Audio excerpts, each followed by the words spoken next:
Hello friends, আশা করি সবাই সুস্থ আছেন। আজ আম দিয়ে একটা স্পেশাল বাদশাহী জিনিস দেখাবো।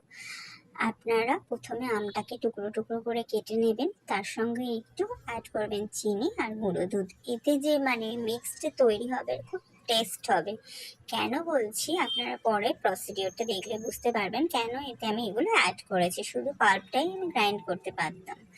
এরপরে কি করবেন, ওটাকে মিক্সড করে রাখার পর আলাদা করে রেখে দেওয়ার পরে 4টে পাউরুটি নেবেন। আমি যেহেতু 4টে স্যান্ডউইচ টাইপস বানাবো, সেই জন্য আমি 4টে নিয়েছি। আপনারা আপনাদের প্রয়োজন অনুযায়ী নেবেন।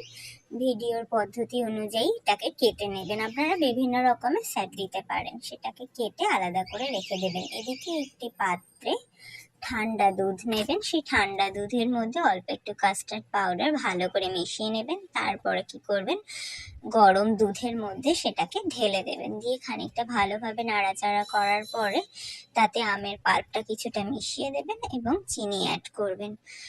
একটা মালাই টাইপস একটা ব্যাপার তৈরি করবেন।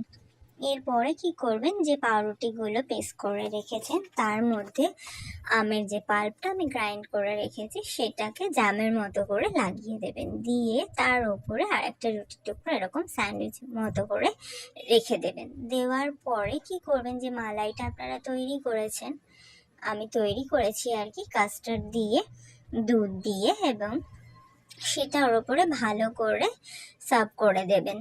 এরকম কিছুক্ষণ রেখে দিলে দেখবেন পাউরুটিগুলো একদম সফট হয়ে গেছে। এবারে এর ওপরে আপনারা চাইলে কাজু, কিশমিশ, আমের টুকরো দিয়ে সুন্দর করে সাজিয়ে দেবেন। এবং এটা খেতে এত ভালো হয়েছে না, ধরুন বাড়িতে মিষ্টি আছে, সেই মিষ্টি যদি না থাকে সেটা বাদ দিয়ে আপনারা যদি এটা তৈরি করে দেন বিকালবেলা কাউকে, দেখবেন এত সুন্দর খেতে, কি বলবো।